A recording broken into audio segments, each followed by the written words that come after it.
Hi friends, ఈ July 1వ తారీఖు నుండి ఫోన్పేలో కరెంటు బిల్లు పే చేయడం కావడం లేదు.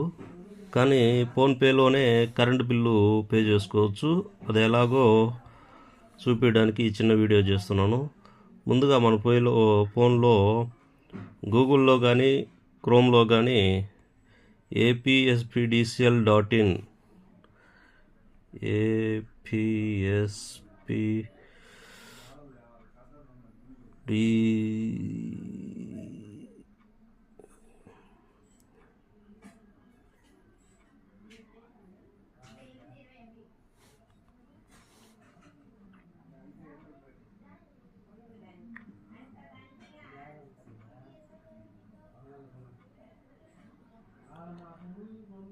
ఇలా APSPDCLలోకి లాగిన్ అయిన తర్వాత